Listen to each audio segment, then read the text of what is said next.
누가복음 9장 18절입니다. 예수께서 따로 기도하실 때에 제자들이 주와 함께 있더니 물어 이르시되 무리가 나를 누구라고 하느냐. 예수님께서 따로 기도하십니다. 무리와 같이 기도할 때도 있고 따로 기도할 때도 있죠. 예수님께서 따로 기도하시는 것은 하나님과의 독대, 하나님과의 교제 이렇게도 볼 수 있죠. 우리가 무리끼리 모여서 또 교회에서 함께 합심 기도하는 부분도 있지만 하나님과 1대1로 만나는 시간도 꼭 있어야 된다고 생각을 합니다. 예수님이 그랬고 또 우리가 하나님과 1대1로 만나서 기도를 할 때 우리 내면 속에 들어있는 여러 가지들을 가지고 저 앞에 아뢰고 하나님의 음성도 하나님의 응답도 득할 수 있다 이렇게 볼 수 있죠. 그리고 와서 예수님께 제자들에게 무리가 나를 누구라고 하느냐라고 묻습니다. 대답하여 이르되 세례 요한이라 하고 또는 엘리야라 또는 옛 선자 중에 한 사람이 생각다 하나이다. 그래서 무리들이 예수님에 대해서 하는 말들에 대한 소문에 대해서 예수님께 말을 합니다. 사람들은 예수님에 대한 소문을 많이 듣죠. 예수님께서 말을 하시는데 그 말이 권세가 있더라라는 말이죠. 예수님께서 능력을 베푸시는데 구약의 엘리야처럼 능력을 통해서 치료하시고 귀신을 내주더라라는 말. 옛 선자 중 한 사람처럼 예수님은 사람들의 심령을 꿰뚫어 보시고 그리고 미래도 말씀을 하시더라라고 해서 예수님에 대한 소문이 났고 그 소문에 대한 소문을 통해서 예수님이 어떠한 분인가라는 소문들이 세례 요한, 엘리야, 옛 선자 중에 한 사람이라 이렇게 소문하게 된 것이죠. 우리가 이 부분에서도 교회를 다니면서 우리가 예수님을 어떠한 대상으로 생각을 하고 교회를 다니느냐 이것도 중요합니다. 예수님은 어떠한 분으로 생각을 하고 교회를 다니느냐. 어떤 사람은 예수님은 가난한 자편이다 이것만 생각하러 교회를 다닙니다. 예수님은 가난한 자편이다. 그래서 교회가 가난한 자를 돕지 않으면 교회 본질을 상실했다 이렇게 생각을 하죠. 그게 다는 아니죠. 예수님은 은사자이시다 이렇게 생각하고 교회를 다닙니다. 예수님 많은 질병을 치료하고 귀신을 내쫓으면서 능력을 행하셨기 때문에 예수님은 은사자다 이렇게 하고 교회를 다니는데 그것도 근본적인 대답은 아니다 이렇게 볼 수 있죠. 예수님은 많은 가르침을 베푸셨고 예수님은 사랑을 주신 분이기 때문에 희생적 사랑하신 분이기 때문에 우리가 예수님을 믿을 때 예수님은 그런 관점에서 보고 예수님께서 이웃을 사랑하는 거 보고 우리도 이웃을 사랑하면 됐지 거기에 하나님 능력, 성령의 능력까지 인정하면서 이적과 기적을 꿈꾸며 갈 필요가 있느냐 이렇게 말한 분들도 있어요. 오늘날 많은 사람이 그런 생각을 합니다. 지식층들은 지식 가지고 예수님을 접근해 보려고 하고 병든 사람은 병 가지고 예수님에게 접근해 보려고 합니다. 그런데 본문에는 베드로가 예수님 앞에 대답을 하죠. 예수께서 이르시되 너희는 나를 누구라 하느냐. 베드로가 대답하여 이르되 하나님의 그리스도시니라. 하나님의 그리스도십니다. 하나님의 그리스도십니다. 그리스도란 말은 기름 부음 받은 자라라는 뜻인데 구세주라 뜻입니다. 또는 구세주 또는 구원자 뜻이 있죠. 그러면 예수님을 할 때 예수님께서 구원자입니다 이렇게 알고 있는 것과 세례 요한, 엘리야, 선지자 한 사람 이렇게 알고 있는 것과는 근본적인 차이가 있다고 말이죠. 예수님께서 우리가 원하시는 대답은 예수님을 구원자로 아는 겁니다. 그리스도로 아는 거죠.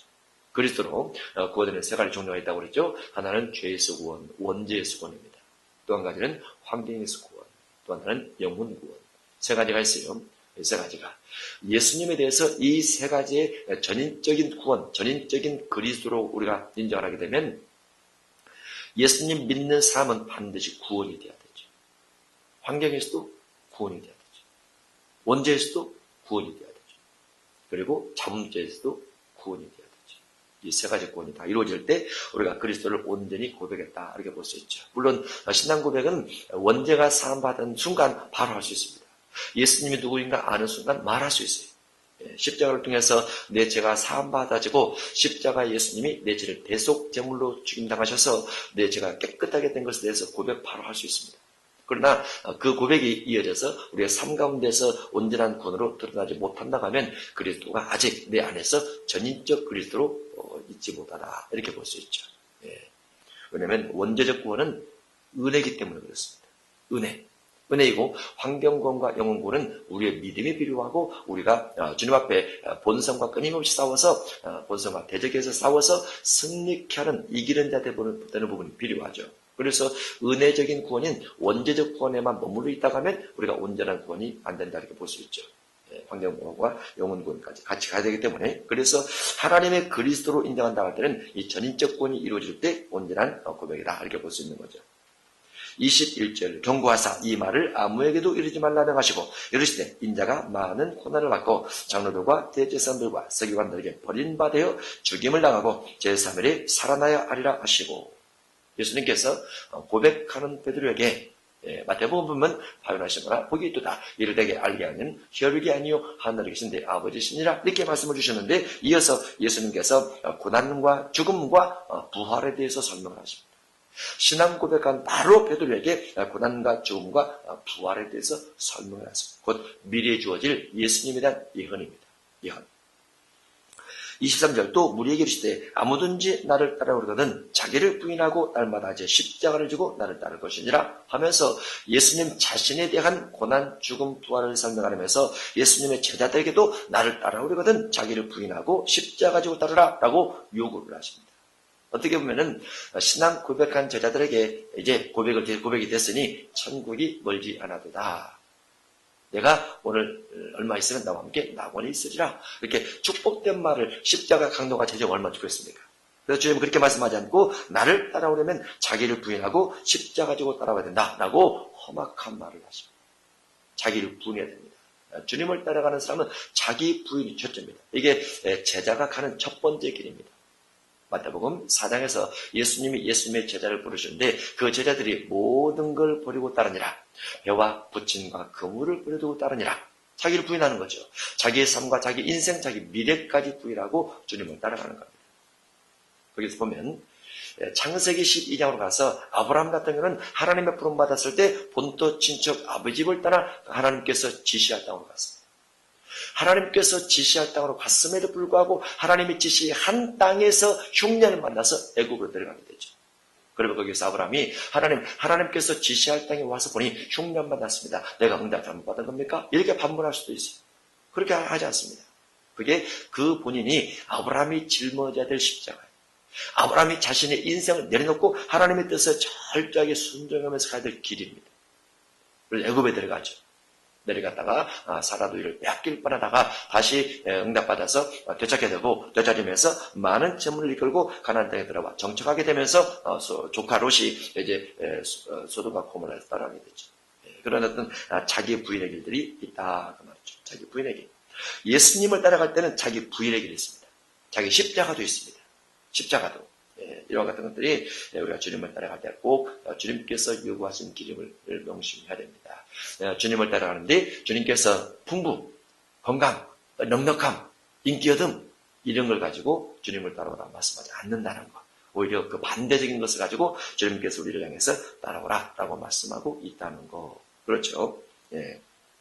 이 부분이 누가복음 14장에 가면 예수님을 따라가는 길에 대한 예화가 6가지가 들어있습니다. 누가복음 14장 25절부터 35절까지입니다.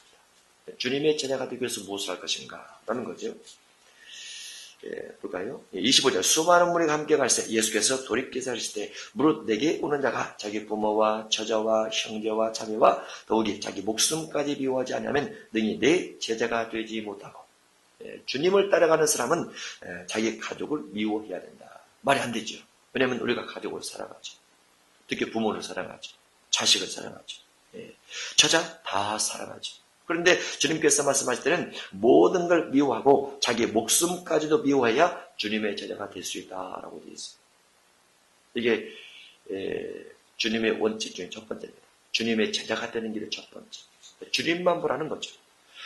가족보다도 주님만 보라는 거죠. 자녀보다도 주님만 보라는 거죠. 부모보다도 주님만 보라는 거죠.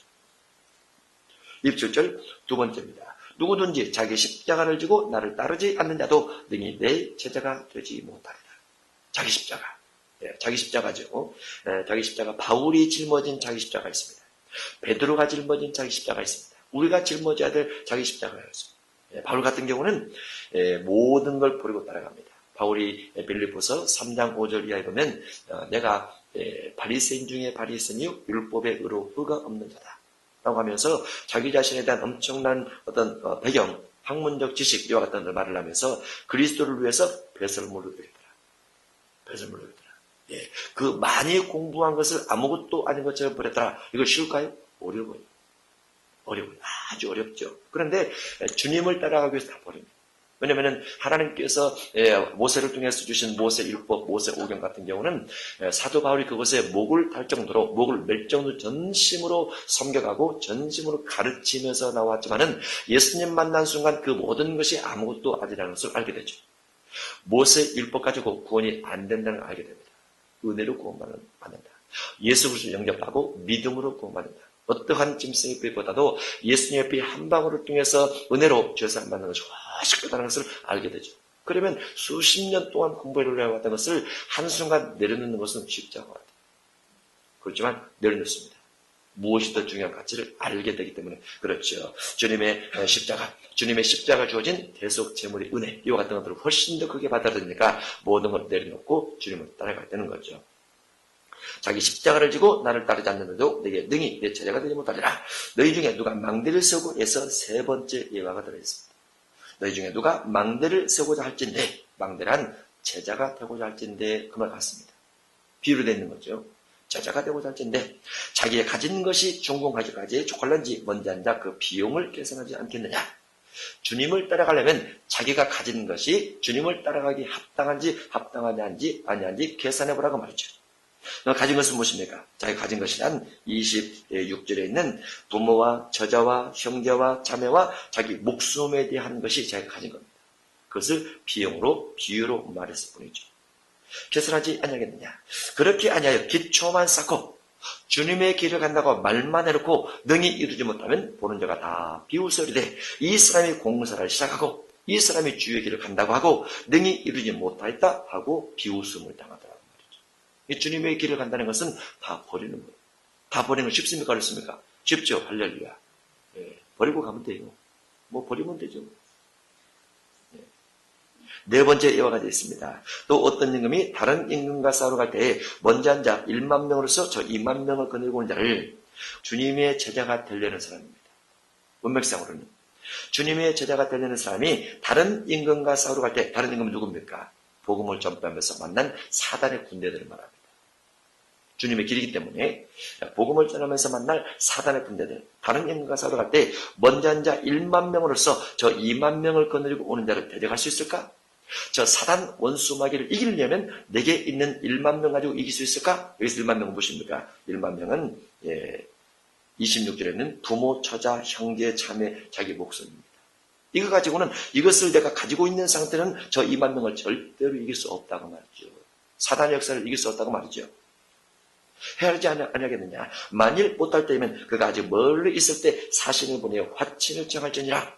제자를 내 소유한 것을 빨리 버려야 하나님께서 저 적군을 이기게 만들어주든지 아니면 적군에게 내가 져서 지게 되든지 그렇게 되겠다고 말이죠. 이와 같이 너희 중에 누구든지 자기의 모든 소유를 버리지 않으면 다섯 번째입니다. 이와 같이 너희 중에 예수님의 길을 따라가는 사람은 누구든지 자기의 모든 소유를 버리지 않으면 모든 소유 26절입니다. 26절 부모, 처자, 형제, 자매, 목숨 버리지 않으면 능히 내 제자가 되지 못하리라. 소금이 좋은 것이나 소금이 무엇입니까? 소금이 제자를 말합니다. 제자는 좋은 것이다. 주님의 길을 가는 것은 좋은 것이다. 그러나 주님의 길을 가는 사람이 만일 그 맛을 잃으면 주님의 제자로서의 맛을 잃어버리면 주님의 제자의 무엇이 무엇입니까?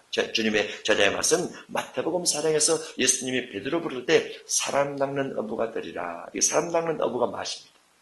사람 낚는 어부. 마태복음 9장 38절에 가면 추수할 일꾼이 제자의 맛입니다. 추수할 일꾼. 예. 성도를 알곡되게 하는 것. 이게 제자의 맛이죠. 제자의 맛. 마태복음 28장에 가면 분부한 모든 것을 가르쳐 지키게 하는 것. 이게 제자의 맛입니다. 제자는 주님으로부터 공급받은 말씀을 누군가에 가르쳐서 그들에게 지키게 만들어가는 것이 제자의 맛이에요. 요한복음 21장으로 가면 내 어린 양을 먹이라. 내 양을 치라. 내 양을 먹이라. 이것도 제자의 맛입니다. 제자가 제자로서 하나님의 말씀을 먹여서 성도들을 알곡되게 만들어가는 것이 제자의 맛인데 소금이 만일 좋은 것이지만은 소금이 조금 더 만일 그 맛을 잃으면 무엇으로 짜게 하리? 목회자가 맛을 잃어버린다면 무엇으로 자기 하려? 목회자가 이와 같은 모든 것을 버리지 않고 주님을 따라가게 되면 어떻게 그와 같은 주님의 상을 감당할 수 있겠느냐고 말이죠. 땅에도 그럼에도 쓸데없어 버리느니라. 쓰임받지 못하더라고 말이죠. 쓰임받지 못하더라. 가족에 매이고 혈연에 매이고 인정에 매이고 그러면 쓰임받을 수가 없어요. 거기에 매이게 되면 들을 귀가 있느냐는 들을지어다. 귀가 있는 사람은 다 버리라는 말에 할렐루야 아멘 다 버리고 가겠습니다 라는 거죠. 여기서 버린다는 것은 뭐 뛰쳐나오라 이런 건 아니에요. 분배를 잘 해야 되죠. 자, 다시 본문으로 가서 누가복음 9장 23절입니다. 또 무리 이르시되 아무든지 나를 따라오거든 자기를 부인하고 날마다 제 십자가를 지고 나를 따를 것이니라. 누구든지 제 목숨을 구원하고자 하면 잃을 것이요. 제 목숨을 구원하고자 하면 잃을 것이요. 누구든지 나를 위해서 제 목숨을 잃으면 구원하리라. 목숨을 구원하고자 하는 것. 우리가 목숨이 구원되려면 절대로 필요한 것은 농담삼아 하는 말이지만 숨을 꼭 쉬어야죠. 그 목숨이 유지가 되죠. 숨 쉬는 것은. 그런데 우리 입을 통해서 먹을 것, 마실 것, 입을 것, 이 세 가지가 목숨을 구원하는 절대 요소라고 마태복음 6장에 되어 있습니다. 마태복음 6장에. 그래서 마태복음 6장에는 세상 사람들, 이방인들이 구하는 절대 요건이 세 가지가 있는데 먹을 것, 마실 것, 입을 것, 먹마, 입이다 이렇게 되어 있어요. 믿는 사람들은 그것을 먼저 구하지 말고 그 나라와 그 의를 먼저 구하라. 그래야만 이 모든 것을 너에게 더하시리라. 이렇게 말씀하시죠. 그래서 자기 목숨을 위해서 살아간다는 것은 먹을 것, 마실 것, 입을 것 중심한 삶이요. 주님을 위해서 내 목숨을 버린다라는 것은 그 나라와 그 의를 위해서 살면 우리가 구원받으리라. 이렇게 되어 있는 거죠. 이게 주님의 제자들이 해야 될 일입니다. 그러면 목회자가 교회 속에서 성도들에게 가르칠 것이 먹을 것, 마실 것, 입을 것 중심한 설교를 해야 되느냐 아니면 그 나라와 그 의를 위해서 설교할 것인가. 그 나라와 그 의가 중요하죠. 그 나라와 그 의는 무엇입니까? 그 나라는 주님의 나라, 그 의는 옳은 일을 하는 겁니다. 그 옳은 일을 하는데 주님의 나라를 위해서 옳은 일을 한다는 것은 하늘에서 하나님의 뜻이 이루어진 것처럼 땅에서도 이루어지이다. 하나님의 나라가 이루어지게 하옵시며 이 하나님의 나라가 이루어지는 겁니다. 그것을 누가복음 12장 31절로 33절에서 하나님의 나라, 하나님의 의란 소유를 팔아서 가난한 자들을 구제하는 것입니다. 구제하는 것. 섬겨주는 거죠. 그 가난한 자를 구제하는 것이 마태복음 25장 31절에서 양과 염소를 모아놓고 하나님께서 백부자 앞에서 재판하는 부분이 기록되어 있습니다. 그래서 거기에 양들은 주님께서 구원의 길로, 염소들은 심판의 길로 인도하는데 그 양들이 구원받게 된 이유는 지극히 작은 자 하나에게 한 자가 주님 앞에 양이 되어서 구원의 길로 들어가게 되죠.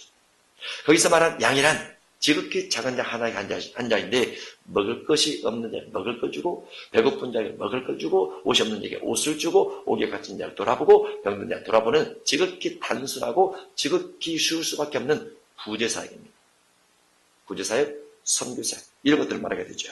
그래서 그들은 하나님의 나라와 하나님의 의를 구한 삶을 살았기 때문에 그들의 도움을 받은 양들인 그들이 지극히 작은 자 하나님 그들이 마지막 재판날, 마지막 심판날에 내게 도움을 준 저들 때문에 내가 살 수 있었기에 저들을 구원시켜 주옵소서 하면 그들을 향해서 주님께서 구원의 손길을 내밀어 주십니다. 그것이 누가복음 17장에 보면 불의한 제물로 친구를 사귀라. 그 부분에서 불의한 제물로 친구를 사귀면 마지막 영주할 젖으로 너희를 영접하리라 라고 되어 있는 부분과 똑같아요. 구제가 영주할 젖으로 우리를 인도하는 비결입니다.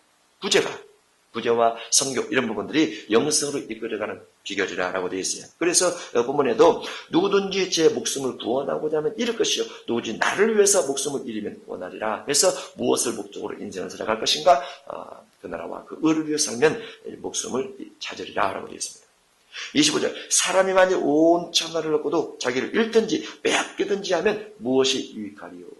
천하를 얻을지라도 자기를 잃든지 빼앗기든지 영혼을 잃게 되면 영혼이 구원되지 못하면 무엇이 유익하리요? 라는 말씀이 되어 있습니다. 성경적으로는 천하를 얻은 국가가 몇 이 있습니다. 국가가 있었고 그 국가가 천하를 얻게 되는데 국가가 얻는 건 아니고 국가에 있는 사람이 천하를 얻게 되죠. 국가에 있는 사람이 한 국가는 국가가 운영되는 것이 아니고 사람이 운영을 합니다. 예산을 통해서 편성을 해서 투자를 하고 길을 내고 선박을 만들고 이런 일을 들면서 국가를 운영하죠. 결국은 사람이 운영하는 거예요. 전 세계를 지배했던 이집트가 전 세계를 지배를 했습니다. 아수르가 지배를 했습니다. 그리고 바벨론이 지배를 했습니다. 그리고 메데바사 페르시아가 지배를 했습니다. 알렉산더가 지배를 했습니다. 알렉산더 네 아들이 지배를 했습니다. 로마가 지배를 합니다. 그리고 미리 시대는 7머리와 10뿔이 또 전 세계를 지배를 하고 그러면서 마지막 예수님께서 이 땅에 병 맞다고 지상강림하실 때 예수님과 더불어 전쟁을 하면서 그들이 망하게 되죠. 역사적으로 정말로 많은 사람들이 세계를 지배한 것처럼 보여도 당대 끝나고 맙니다. 몇 년 가지 못하죠. 그들의 구원은 없다라고 볼 수 있습니다. 지금도 많은 사람들이 그리스도 예수 밖에서 자기 나름대로 최선을 다해서 열심히 사는 사람이 많이 있습니다. 천하를 얻기 위해서 많이 노력을 합니다. 과학적 기술에 대단한 발전을 합니다. IT 분야에서 뛰어난 업적을 쌓습니다. 세계적으로 말 한마디면 많은 사람들이 흥망성쇠를 거듭할 정도로 말의 권력을 가진 분들이 있어요. 그러나 그가 그리스도 예수 밖에 있다면 아무것도 아닙니다. 왜냐하면 천하를 얻을지라도 생명을 빼앗기면 아무것도 얻을 수 없기 때문에 그렇죠. 오히려 그렇지 못할지라도 생명을 얻을 수 있는 길을 가는 것이 훨씬 더 좋습니다. 구원의 길이죠. 구원의 길. 그것이 바로 주님을 따라가는 길이라고 볼 수 있습니다. 주님을 따라가는 길. 물질이 많다 할지라도 그것이 천하를 얻는 비결의 일부는 될 수 있지만은 영생 얻는 길은 아닙니다. 영생 얻는 길은 주의 말씀에 순종하는 것 외에는 없습니다. 26절 누구든지 나와 내 말을 부끄러워하면 인자도 자기와 아버지와 거룩한 천사들의 영광을 올 때에 그 사람을 부끄러워하리라. 주님과 주님의 말을 부끄러워하면 주님과 주님의 말은 무엇입니까? 주님의 말은 마테마가 누가 요한입니다. 주님의 말이죠. 출레멘시는 누구의 말입니까? 출레멘시는 천사의 말입니다. 천사의 말을 스데반 사도행전 7장에 기록이 되어 있습니다. 천사의 전환율법 그렇게 되어 있습니다. 천사의 전환율법. 그리고 예수님 말은 예수께서 일러 가셨을 때 그래서 마테마가 누가 요한 네 권에 있죠. 사도행전 1장까지. 그 다음에 바울이 썼던 편지 썼을 때 보면은 바울이 내가 너에게 말하노니 야 해서 그 본문들은 바울이 쓴 글입니다. 바울이 쓴 글, 베드로가 쓴 글, 유다가 쓴 글, 야고보가 쓴 글, 여러 사람들이 쓴 글이 있어요. 그런데 사복음서는 예수님이 쓴 글이 가장 정확하게 기록되어 있다라고 볼 수 있습니다. 물론 전체는 다 하나님의 감동, 성령의 감동으로 된 것이지만 그러나 예수님께서 하신 말이 있고 바울이 한 말이 있고 베드로가 한 말은 구분할 수 있다라고 볼 수 있죠. 누구든지 예수님과 예수님의 말을 부끄러워하면 인자도 자기와 아버지와 거룩한 천사들의 영광으로 올 때에 예수님의 재림에 대한 모습입니다. 예수님의 재림은 예수님과 그 다음에 거룩한 천사들의 영광, 예수님과 아버지 거룩한 천사들의 영광으로 옵니다. 천사들도 오는 거죠. 그 천사들이 마지막 나팔 불면서 호령과 천사들의 소리와 하면서 주님께서 오시게 되죠. 그 천사들이 마지막 나팔을 불면서 이 땅에 올 때 큰 소리 지른다고 그랬죠. 무슨 소리를 지른다고 그랬죠? 보라 신랑이로다 맞으러 나오라. 이런 소리가 하나님의 천사를 통해서 쫙 오른단 말이죠. 전 세계, 지구 전체 쫙 들려지게 되고 그 중에서 누가 제일 먼저 들림받는다고요? 거룩한 천사들의 영광을 올 때에 그 사람을 부끄러워하리라. 내가 참으로 너에게 이르노니 여기 서 있는 사람 중에 죽기 전에 하나님의 나라를 볼 자들도 있느니라. 죽기 전에 하나님의 나라를 볼 자들도 있느니라. 그래서 28절 이하가 하나님의 나라에 대한 모형입니다. 28절 이하가 이 말씀을 하신 후 8일쯤 되어 예수께서 베드로와 요한과 야고보를 데리고 기도하시러 산에 올라가사. 예수님은 어디서 기도하셨다고요? 산기도 하셨다. 산기도 하셨다. 예수님께서 왜 산기도 하셨는지를 몰라요. 써지진 않았어요. 그런데 왜 교회에서 기도하지 않고 산에서 하셨을까 생각해보면 마태복음 21장에 예수님께서 성전에 가시죠. 성전에 가셨는데 성전에 누가 많아요? 장사치들이 많은 거예요. 돈 바꾸시오. 비둘기 사시오. 소와 양, 염소를 사시오. 싸게 줍니다. 비싸게 줍니다. 깨끗합니다. 흠이 없습니다. 막 소리 지르면서 장사를 했겠죠. 본래 그 자리가 무엇 하는 자리야 돼? 기도하는 자리가 돼야 돼.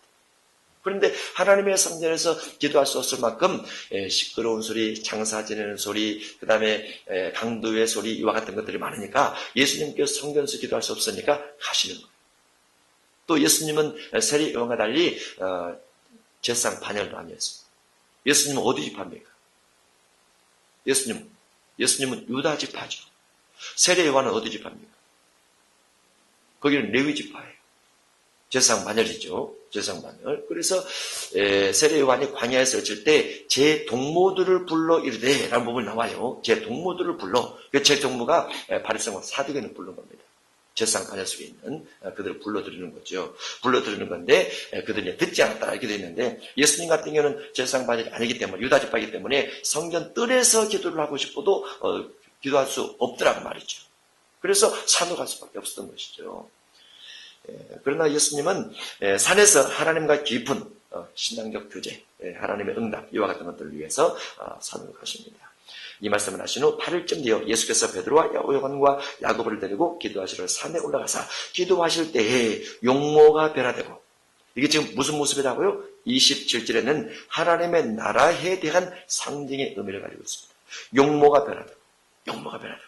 물론 이 땅에 육신을 입고 오셨던 예수님이지만은 그 육신이 육신이었기 때문에 변화되기 전의 모습을 예수님이 가지고 있을 수 있다고 말이죠. 육체적 연약함, 피곤함, 고단함, 졸리심, 그 다음에 진짜 쓰러지심, 고단하심, 그 다음에 30대 초반인데 50도 못된 나이로 사람들이 봐준다는 거.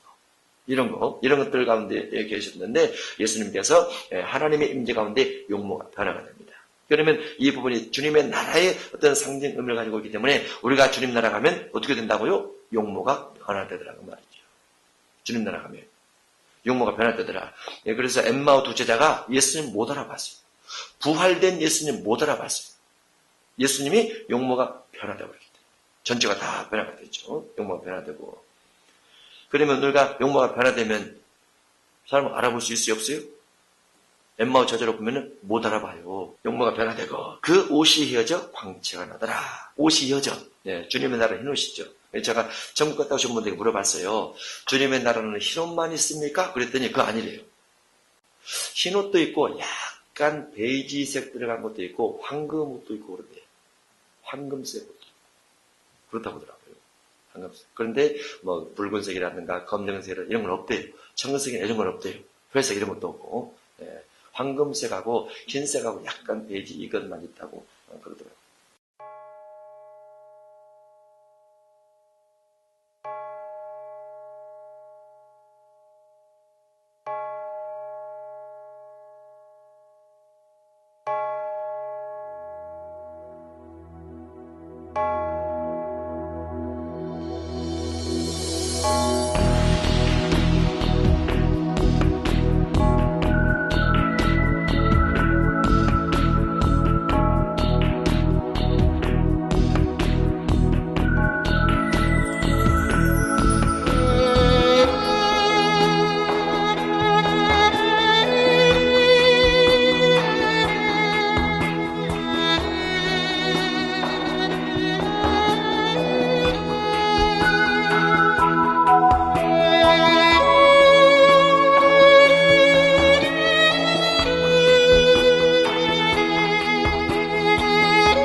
그 옷이 휘어져 광채가 나더라. 광채라는 것은 비치는 거죠. 샥 비치는 거죠. 어두운 곳에서 밝은 곳을 향해서 라이트를 쫙 비치는 것처럼 광채가 나더라. 광채. 네, 우리가 천국에 가면 광채가 세 종류가 있고 네 종류가 있죠. 우리가 천국에 가면 네 종류가 있어요. 고린도전서 15장 41절입니다. 15장 41절 40절부터 보면 되겠죠. 하늘에 속한 형체도 있고 땅에 속한 형체도 있으나 하늘에 속한 뭐가 있다고요? 형체가 있다. 하나님의 나라에 있는 형체가 있어요. 영적 형체죠. 부활체라든가 변화체라든가 에녹이 올라가서 엘리야가 올라가서 그들은 변화체로 있는 겁니다. 죽음을 겪지 않고 올라갔기 때문에 부활체가 아닌 변화체로 그들은 있는 거죠. 또 우리가 이 땅에 예수님께서 구름 타고 오시면 우리가 구름 위로 올라갈 때 두 종류가 올라간다고 했죠. 하나는 먼저 믿고 죽은 자가 부활이 돼서 올라가는 부활체가 있고, 이 땅에 육신적으로 살아있는 사람이 구름 위로 올라가는 변화돼서 올라가는 변화체가 있다.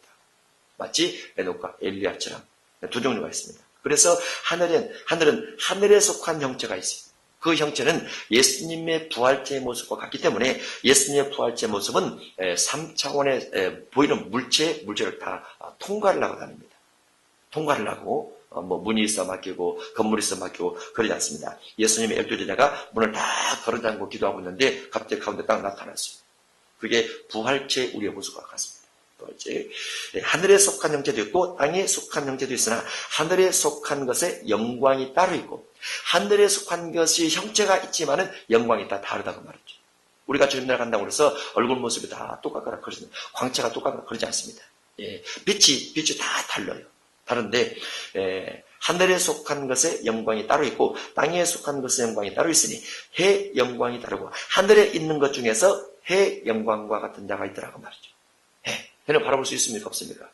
바라볼 수 없죠. 너무나 광채가 크게 나기 때문에 달의 영광이 다르며 별의 영광도 다른데 별과 별의 영광이 다르도다.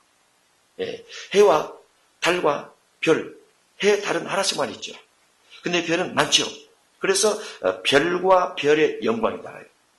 별이지만 똑같은 별빛이 아니고 희미한 별빛도 있고 깜빡깜빡 꺼질 듯한 별빛도 있고 밝게 빛나는 별빛도 있는 것이죠. 그래서 해와 같이 빛나는 사람, 달과 같이 빛나는 사람, 별처럼 빛나는 사람, 별이 꺼질 것처럼 빛나는 사람, 종류가 들린단 말이죠. 그러면 여기서 말하는 영광이란 무엇이냐? 영광은 주님을 위해서 일한 것, 주님을 위해서 일한 거 42절 이하되어 있습니다. 죽은 자의 부활도 그와 같으니 썩을 것으로 심고 썩지 아니할 것으로 다시 살아나며 욕된 것으로 심고 영광스러운 것으로 다시 살아나며 약한 것으로 심고 강한 것으로 다시 살아나며 육의 몸으로 심고 신령한 몸으로 다시 살아나려니 육의 몸이 있은즉 또 영의 몸도 있느니라. 그래서 주님의 일을 위해서 한 사람, 무언가 일을 한 사람이 주님의 나라에서 빛나게 되는데 사도 바울 같은 경우는 자신을 위해서 의의 멸관이 예비되었다. 선한 싸움을 싸우고 나의 달려갈 길을 마쳤으니 그래서 신앙적 수고, 신앙적 사람, 신앙적 선에 대한 싸움 이와 같은 것들이 본인에게 상급이 될 것을 그렇게 말씀하고 있죠. 또 여기에 이제 빛나는 것처럼 다니엘서 12장 3절에 보면 우리가 주님의 나라에서 이와 같이 빛날 것이다 라는 것이 또 하나 기록이 되어 있죠. 다니엘 12장입니다. 지혜 있는 자는 궁창의 빛과 같이 빛날 것이요. 지혜가 있는 사람은 궁창의 빛과 같이 빛날 것이요. 많은 사람을 옳은 대로 돌아오게 한다는 별과 같이 영원토록 빛나리라. 많은 사람을 옳은 대로 돌아오게 하는 것이 별 영광이에요. 지혜가 있는 사람은 궁창의 빛이시기 때문에 해와 달 쪽에 해당된다. 이렇게 볼 수 있죠. 지혜 쪽은 많은 사람 옳은 대로 돌아오는 데는 별처럼. 그래서 하늘에 영하면 영광이 사람마다 성도마다 다 다르다는 거, 광채가 다 틀린다는 거. 작은 광채는 큰 광채를 볼 수가 없습니다. 큰 광채는 작은 광채를 볼 수 있죠. 강력한 빛을 발하는 영광은 작은 광채를 볼 수 있지만 작은 광채를 발하는 사람은 큰 광채를 볼 수 없다는 거. 그래서 하나님의 나라는 그 모습이 영광의 정도에 따라 차원이 틀린다 이렇게 볼 수 있죠.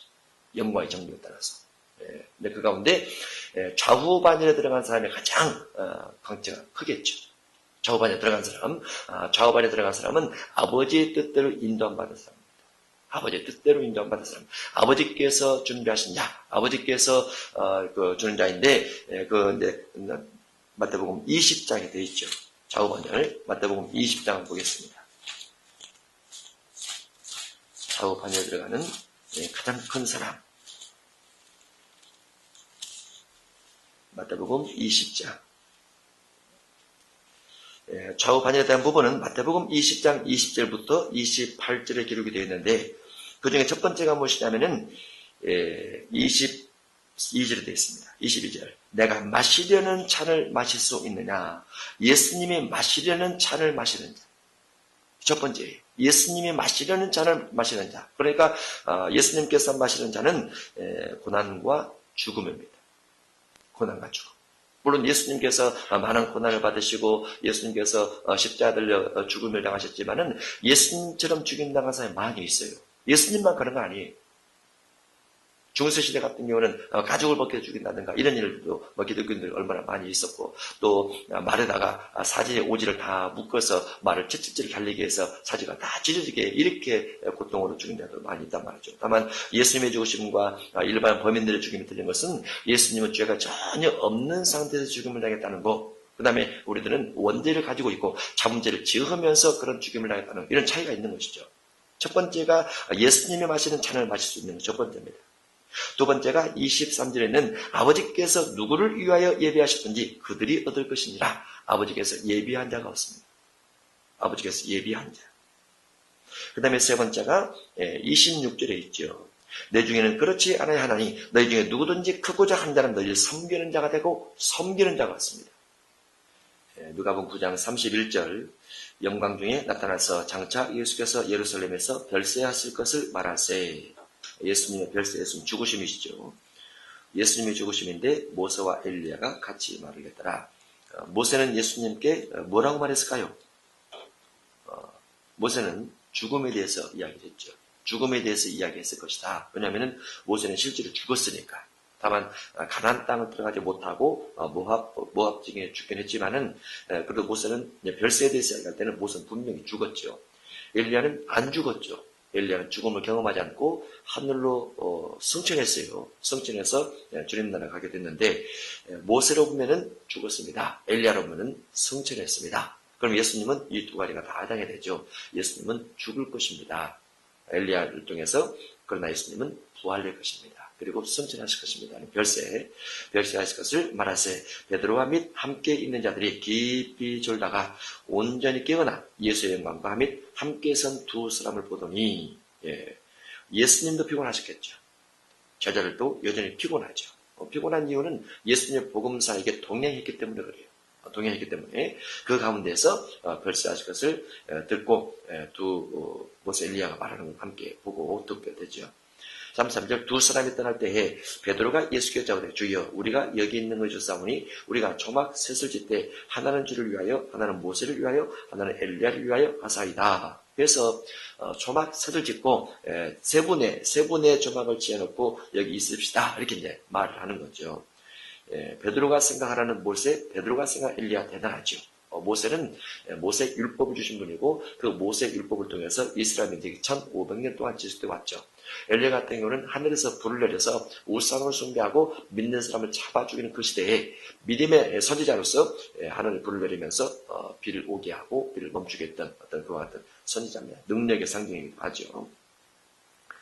34절 이 말할 적에 구름이 와서 그들을 덮는지라. 구름이 와서, 구름은 구름인데 실제로 구름이지만 하나님의 영광이다 이렇게 보는 게 좋겠죠. 구름이 와서 그들을 덮는지라. 구름 속으로 들어갈 때 그들이 무서워하더니 구름 속에서 소리가 났을 때 이는 나의 아들 곧 택함을 받은 자니 너희는 그의 말을 들으라.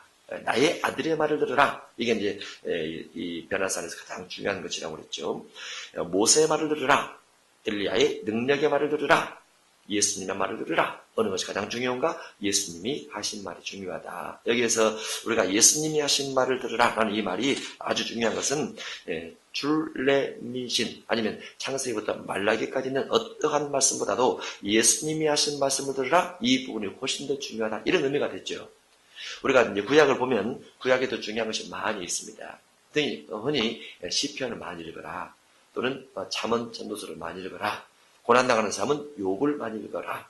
또는 계명에 대해서 율법에 대해 궁금한 사람은 신명기를 많이 읽어라. 이렇게 말을 하죠. 그리고 출애굽보면은 출애굽에 대한 어떤 사상을 많이 살펴보라. 그래서 출애굽 중심에서 출애굽 기록이 미주 신명기 또는 모세 오경 중심에서 원어로 가르치는 사람도 많이 있더라고 말이죠. 그런데 산상순에서 아버지께서 하나님께서 말씀을 주시는 가장 중요한 말씀은 모세 말보다도 모세 율법보다도 구약보다도 또는 창출레민신보다도 또는 선지서보다도 예수님께서 하신 말을 들으라. 이것이 더 중요하다고 말이죠. 또는 엘리야의 구약의 엘리야, 엘리사의 능력, 그 다음에 신약의 바울의 어떤 능력이라든가 베드로 능력, 사도들의 능력 이런 것도 있지만은 그 중에서 더 중요한 것은 무엇이냐? 은사보다 더 중요한 것은 그의 말을 듣는 것이다. 곧 예수님 말을 듣는 것이다. 이것이 더 중요하다고 말이죠. 예수님 말은 사복음서에 되어 있습니다. 예수께서 일러 가라사대 이렇게 해서 너희는 그의 말을 들으라 하고, 그래서 구약보다도 신약이 훨씬 더 중요하고 신약 전체 중에서 사복음서가 더 중요하다. 이것을 우리가 인식을 하고 가야 됩니다.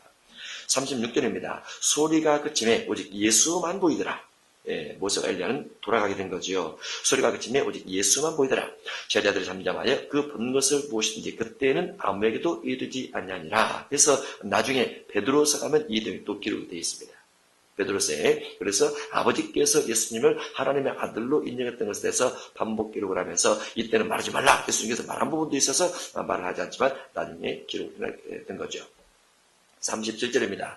이튿날 산에서 내려오시니 큰 무리가 맞을세 무리 중에 한 사람이 소리 지를 때 선생님 청컨대 내 아들을 돌보아 주옵소서. 내 외아들입니다. 외아들을 돌보아 주옵소서. 귀신이 그를 잡아 갑자기 부르짖게 하고, 외아들이고 아들이지만은 그가 귀신에 잡혀있더라 그 말이죠. 귀신에 잡혀있더라. 귀신의 출발은 어디에서부터 출발해야 된다고 그랬죠? 이사야 14장 12절, 에스겔 28장 12절, 그 다음에 유다서 1장 6절이야.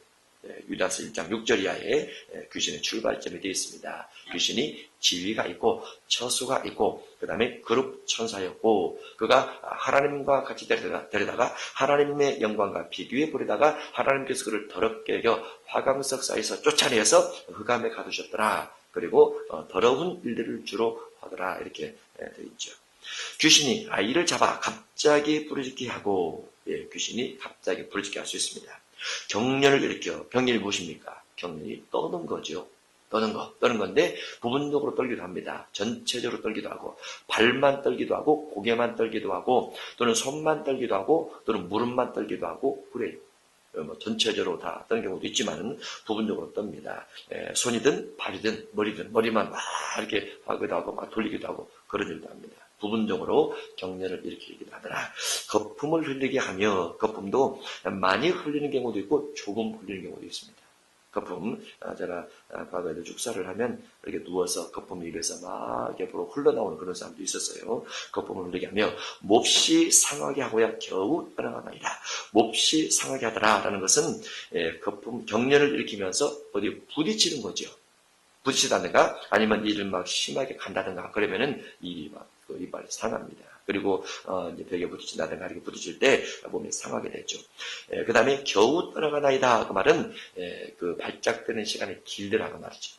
발작 시간이 길고 또 발작에다가 잠잠게 될 때 시간이 걸리더라 그 말입니다. 이게 이제 어떤 간질이라든가 귀신들 맹상이 주어졌을 때 겨우 떠나가나이다 하지만은 떠나간 것이 완벽하게 떠나간 것이 아니고 부분적으로 귀신이 그를 사로잡을 때 이와 같은 발작이 일어나고 귀신이 사로잡지 아니하면 또 잠잠게 되었다가 또 시간이 지나서 괜찮게 되었다가 다시 귀신 잡으면 다시 발작이 일어났다가 또 겨우 떠나가면서 잠자게 되었다가 또 시간이 지나서 다시 붙잡히게 되고 이렇게 되는 거죠.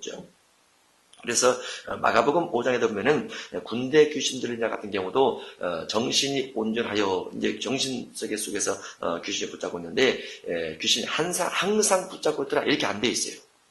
항상 붙잡고 있는 것이 아니고 귀신이 그를 붙잡을 시간들이 있다, 때가 있다 이렇게 되어 있습니다. 여기도 마찬가지고 40절 당신의 제자들에게 내쫓아 주기를 구하였으나 그들이 능히 못하더이다. 지금 누가복음 9장 같은 경우는 9장 1절에 보면 예수께서 12제자를 불러 모으사 모든 귀신을 치하며 병을 고치는 능력과 권위를 주시고 해서 예수님의 제자들이 9장 1절에서 예수님을 통해서 귀신을 쫓아내며 귀신을 쫓아내는 권위를 받았어요. 받아서 그 사역을 나갑니다. 그리고 나가서 여러 가지 체험을 하고 돌아오게 되는데 바로 9장 37절 이하에서는 베라사 사건을 통해서 귀신을 쫓아내지 못하게 되죠. 이 부분이 마태복음으로 가면 마태복음 10장에서 예수님께 제자들에게 축사의 능력을 줬고 17장에서 베라사 사건이 주어지면서 베라사에서 내려왔을 때 제자들이 못 쫓았더라 이렇게 되어 있어요. 그러니까 마태복음은 10장부터 17장까지라는 사이가 있고 누가복음은 1절부터 37절까지 사이가 있는데 어쨌든 제자들이 못 쫓았더라 이렇게 되어 있습니다. 물론 이제 못 쫓는 이유도 있는 것이죠. 41절 예수께서 대답해 주실 때 믿음이 없고 귀신을 쫓지 못한 이유가 되어 있죠.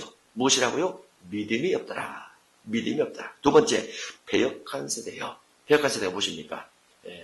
부정적으로 말하는 것, 반대로 말하는 것, 할 수 없다라고 말하는 것, 패역은 반대를 말합니다. 부정한 자, 패역한 세대요. 패역한 세대요. 내가 얼마나 너희와 함께 있으며 너희에게 참으리요. 세 번째가 무엇입니까? 내가 얼마나 너희와 함께 있으며 주님이 함께 있지 않았다라고 말이죠. 물론 주님께서 변화산에 올라가신 모습을 간직하고 있었기 때문에 그러기도 하지만은 믿음은 주님이 있든 없든 상관없습니다. 주님이 어디에 있든 상관없죠. 그러나 그들이 주님과 함께하지 않았다는 말이죠. 얼마나 너희와 함께 있으며 너희에게 참으리요 인내심이 없다고 말이죠. 인내심이 없더라.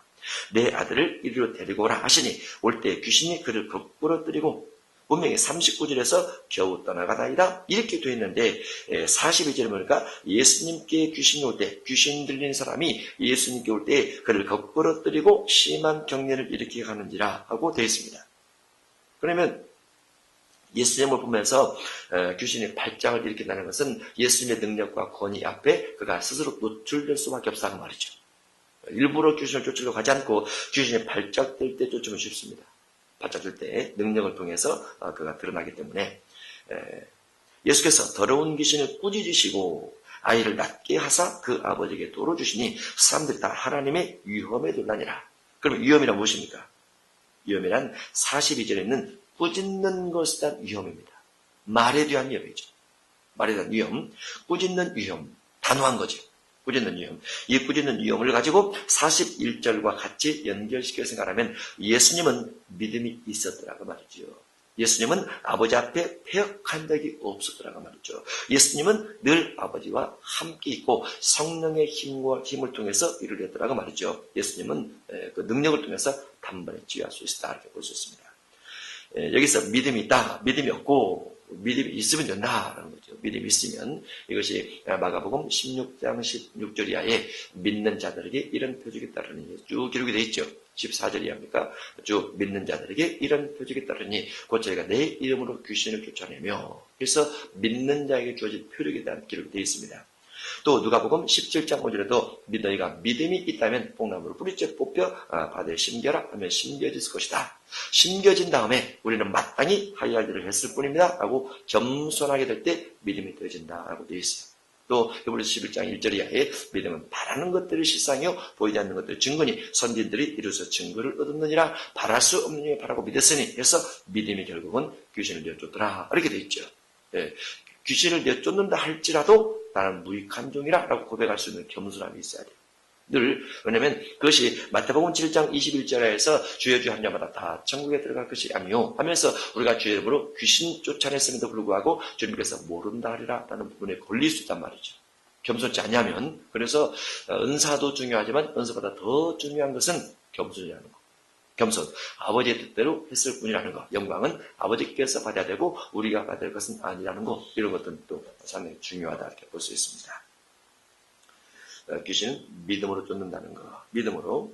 43절입니다. 사람들이 다 하나님의 위엄에 놀라니라. 그들이 다 그 행하시는 모든 일을 놀랍게 여기세. 예수께서 제자들에게 하실 때 이 말을 너희 귀에 담아두라. 인자가 장차 사람들의 손에 넘겨지리라 하시되 그들이 이 말씀을 알지 못하니 이는 그들로 깨닫지 못하게 숨긴 바 되었습니다. 또 그들은 이 말씀을 묻기도 두려워하더라. 그래서 예수님께서 죽으심에 대한, 예수님께서 사람들의 손에 넘겨지는 것에 대해서 사람들이 깨닫지 못하게 되었더라라고 되어 있어요.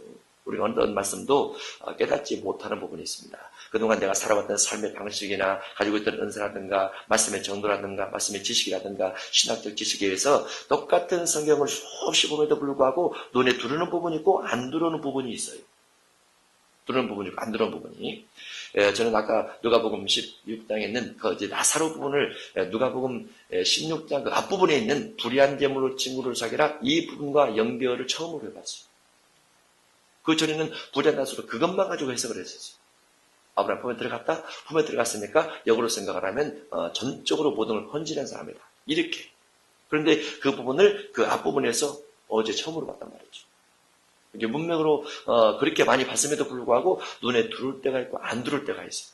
그래서 성경을 끊임없이 보고 또 보셔야 됩니다. 우리가 가지고 있는 지식, 내가 가지고 있는 어떤 부분에 그 성경에 고정된 관념이 있으면은 그 부분에 대해서는 깨달음이 더 이상 오지가 않아요. 성령께 다 맡기고 마음을 다 비워놔야 됩니다.